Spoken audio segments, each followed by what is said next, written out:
Alright,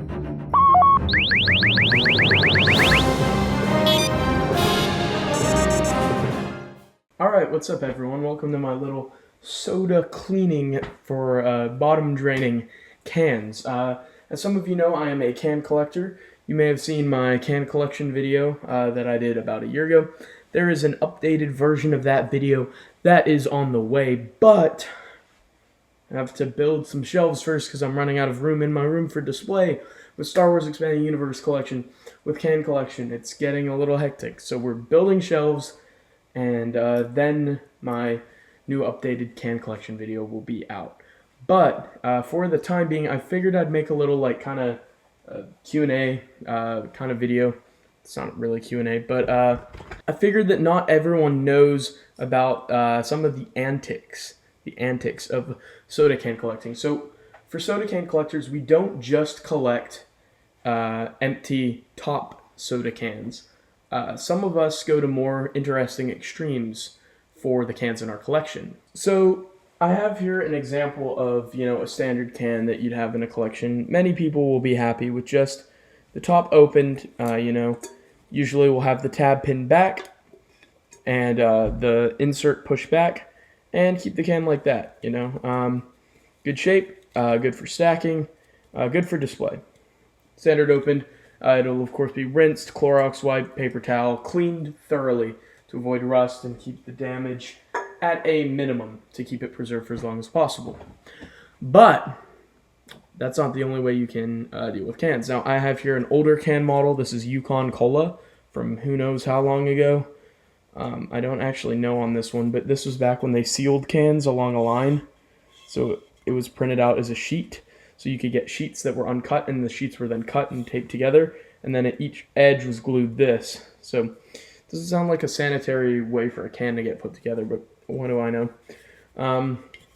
And so the tab would be literally ripped off back in the day. It's a pull tab, so instead of the tab staying and just pushing a part down, the tab literally pulls off and gets thrown out. So for older cans, it's common to see them like this. And then for bottom draining is when you want to leave the tab on the top. So there's a couple cans that I can't find right now because it's all in storage that have the top for the old can completely sealed. And the tactic back then to drain it was a triangle puncher shape that they would puncture in triangles on either side and drain the liquid out that way, then keep it sealed at the top. I have a couple like that, a Sioux City sarsaparilla can, and I think there's a couple others I have that are like that as well. But the old can design is pretty cool, pretty neat. This is probably 60s, 70s, maybe into 80s, but I think mostly 60s and 70s for these kind of cans in my collection. So on to the other ones that I have done. So an example first is what I call the slashy slash method. That's when you just go for it. So you're just going to stab it multiple times with a knife, and that is what you get. It looks absolutely wild in there. It might cut you if you're not careful, but it seems all right. Slash method doesn't seem too practical to me because that leaves a huge mark. Now it gets the liquid out fast, so it doesn't take super long to drain it, which is an inconvenience with some of the later ones I'll discuss.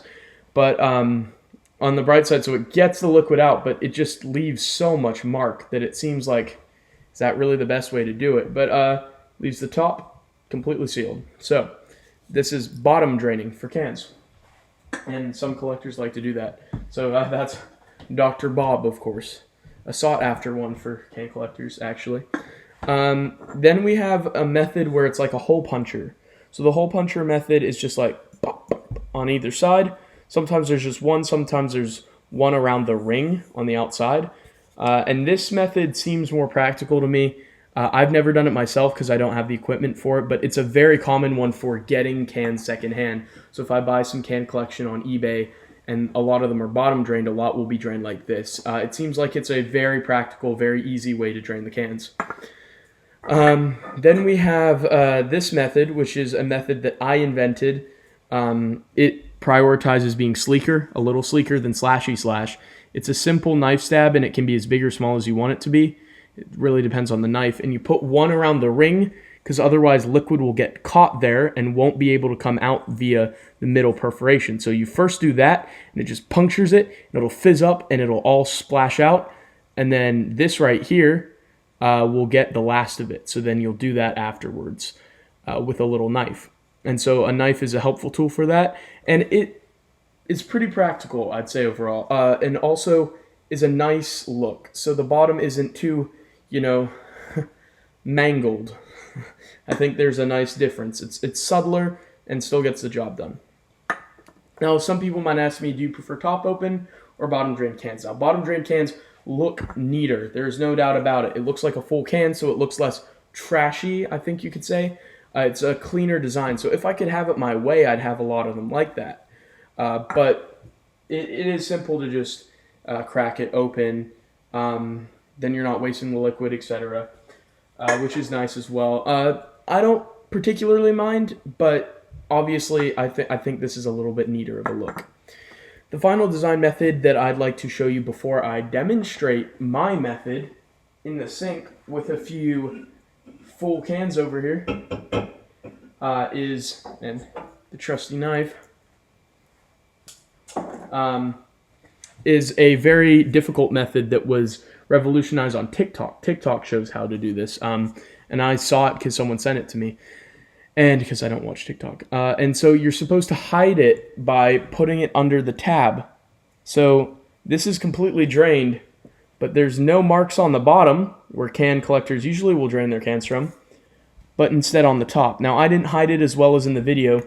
In the video, they lined it up really well. They moved the tab to the side, basically, like this. And then where the tab had been, they put a little mark with a knife.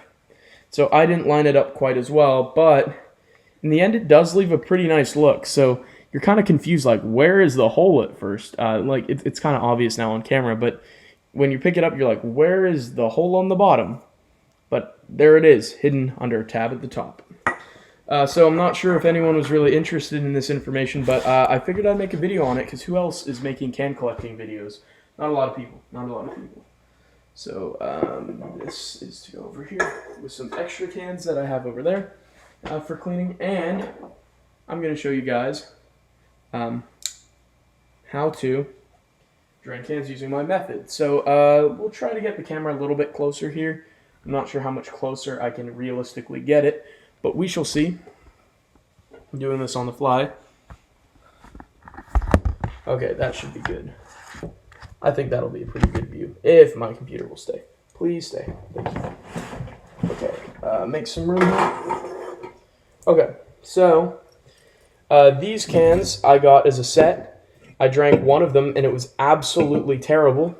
And so I am left with 6 that we don't really want to drink, as they are zero sugar, very aspartame-y kind of taste, which doesn't taste too good all the time. So this is the set I have. So I'll show you guys draining it. Don't be surprised if this will spray up. That is one of the downsides to this method. So if you can see in here, yes, this camera method's working pretty well so far. Okay, so basically down like that to not damage the can, and you're going to put pressure down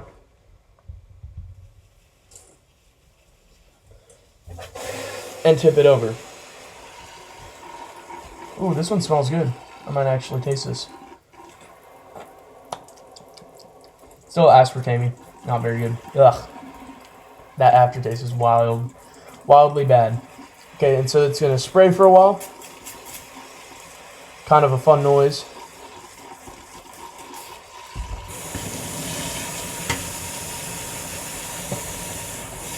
And this is a utility sink, which I wouldn't want to do this in a nice sink because soda is pretty acidic, but this is a utility sink, so I'm able to do it here. A lot of can collectors have utility sinks outside in their garages and stuff, or in their basements, right near their can collection for ease. So I'm just going to put some water on the top. And I'll clean them all later. That's the boring stuff when I'm just cleaning it with a paper towel. So that was all that was needed for the incision right there. This is like a surgery video right there. And so then the back one, I don't like to put it in line with this, because what you're going to display is the front of the can. So if I put the mark there, you're going to see it. So I want to put it in line with the label on the back of the can. So that's where I'm going to put it in the ring right here. So this one's a little bit more delicate because you don't want to damage the can. You want to get it right on the ring. There's the incision. Not my best work. It's a little bigger than I usually like. But now it'll drip out there too. Sometimes you'll need to shake it around to get it to do so. But yeah, it'll drip steadily.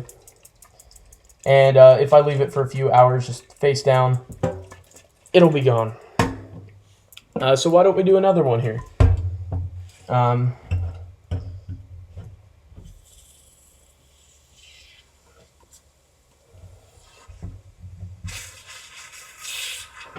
There we go. I prevented spray up. So if you hold it in after you puncture it, the reason why it sprayed up so big last time, like a little waterfall, is because of the pressure leaving the can of the air.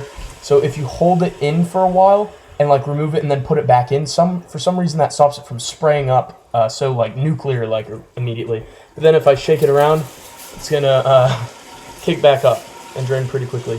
Now these flavors smell really good, but the aspartame is just really bad unfortunately. But the reason we bought it was for the can. As a can collector, it's really cool to get sets. I don't expect everyone will understand why people collect cans, but you know, limited edition cans, special cans that promote movies. You want to get can sets and brands as well, especially off-brands. Off-brands are really fun to get. You know, rare or craft sodas. Craft sodas are really cool to get because not many people are aware of them, of course. And some of them are just regular cans that just have paper attached to them. So some of them are really, really neat. And craft sodas usually taste really good too. Just real natural, like lost a disc in disc golf. Accounts for all my scratches and scars battling my way through a thorn bush. I'll go ahead and do the Luscious Lemony Lemonade. These cans are all super cool. I like that they're kind of a simple design, and they're really uniform in the design too. Oh, this is a sprayer. Okay, it bubbled a bit. It's good. But yeah, these all have a really simple, uniform design, and that's something I love as a can collector. When you have a set all in a row together, and they're just all like using the same formula, all have the same elements on the cans, simple design. When you have that full set, it just is beautiful. It's really, really, truly beautiful when they're all adorning a wooden shelf. It's a great sight. And I have some really rare cans. I have a can that's one of only 300 that were ever made. It was a Pepsi sweepstakes can. So that was once selling on eBay for $300. So there is some incredible secondhand value in the can collecting community, despite being definitely a lesser known hobby than like collecting stamps, collecting coins, collecting baseball cards. Those are going to be way more well known than collecting cans, but there are a lot of can collectors, and this is a glimpse into some of the nitty gritty stuff that a lot of us do. Like, I'm not the only one out here doing this. There's other can collectors who will be doing this as well. Sometimes I put off doing it though, because it does take time. The draining process will take a couple hours to return to. I'll have to clean it, make sure all the liquid's out, make sure it's not sticky, and that does take a little bit of time. Okay, so 3 done. I will do a couple more on camera and just chat a little more. So there's the incision. This is a sprayer. I did not catch that the right way. Oh, just sprayed me in the face. So fun. I will promptly paper towel myself off.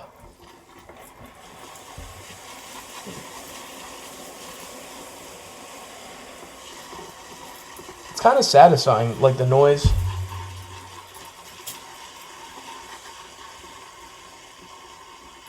It's quite satisfying. And yeah, so these will be on my can collection shelves for years to come. And what's the end goal with this? Well, I actually have a really, kind of unique vision, I'd say, with it. I don't want to say my own thing's unique. It sounds kind of full of myself, but I have a vision for what I'd like to do with it. If I eventually have enough cans, I could start my own little museum, rent out a space with shelves, put them behind glass, and have people, pay a little to come see them, and then have it go to a worthy cause. So I'd love it if I could get a can collection that all the proceeds, like a can museum where people pay to come see all the cans, like, $2, $3 entry or something like that. And all the proceeds from tickets would go to a food bank. So keeping with like food, soda, can, so that all the proceeds from the museum could go to like a food bank or a food drive that could get food to people who need it. I think that would be a really cool cause and a cool way to showcase the collection. I do think some people would be interested in it. If people pull off the highway to see the world's largest peanut, which I saw recently, or pull off the road for random things that are like shown on billboards on the side of highways. Like I feel like I could put a billboard on the side of a highway that says, world's largest can collection, over 10,000 cans maybe by the time I'm an adult, Over 10,000 cans, come see it. World's largest can collection. I feel like some people would come off the road to see it. And so I'm keeping it well maintained. I have cans from over 30 countries currently. I think around 28 to 38, somewhere in there. It's been a while since I counted, but it's definitely around 30 or more.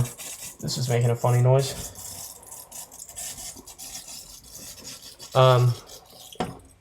And I have cans as old as the 1960s, and my most recent can is Voodoo 6 that released this year.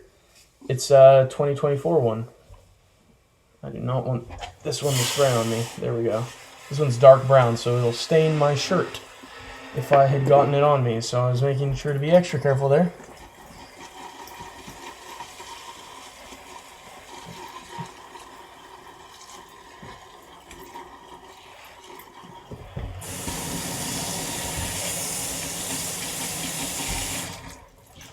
And, it's a fun hobby. I've been doing it since 2018.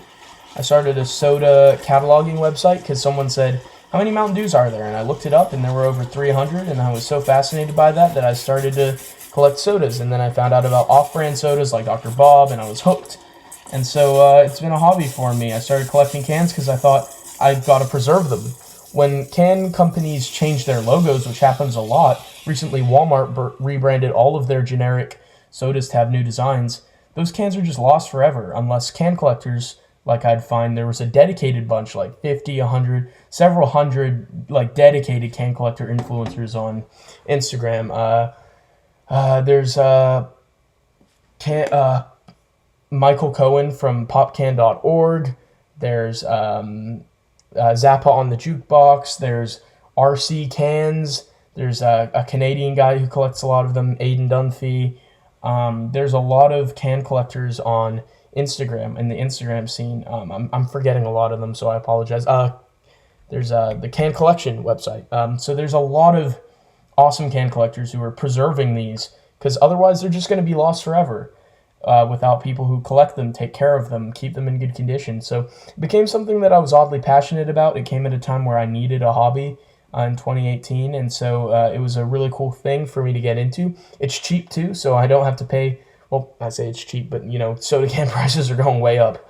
But at the time, it was cheaper than getting into card collecting, stamp collecting, coin collecting, and it's really, really fun, really, really satisfying to see them stack on each other. That's one of the coolest things as your collection grows, as you get full sets, limited edition ones, regional ones, ones from other countries. It's really, really satisfying, and it's been really, really fun. So I just wanted to show you guys a little bit of my process for bottom draining. So hope you guys found that somewhat interesting. Let me know if you want more videos like this, but I will be returning with a can collection video. Hopefully this year, maybe it'll be next year. I'm not sure when we'll get our shelves done. But yeah, that was my my soda themed video to hold over people who are interested in the soda collecting videos. And yeah, I'll get back on Star Wars soon. Getting my wisdom teeth out tomorrow, so I'm not sure when I'm going to upload next if I'm not feeling up to it. So we'll see. But thank you guys for watching. If you're interested in soda can collecting, shoot me a message. Ask about it. I'm more than happy to answer any questions on storage, cleaning, rinsing, what ones are rare, what ones are valuable, where to start, all of that. Very happy to answer any questions if anyone has any. I don't know if anyone does. It's kind of a lame hobby, but brings me a lot of joy. It's really fun. And my friends really love it. They think it's wild. So a lot of my friends will save me like cans and stuff that they find that they don't think I have. It gives them a lot of like secondhand joy when they add to my can collection. So it's been really, really a neat hobby. So thank you guys for watching. See you guys next time.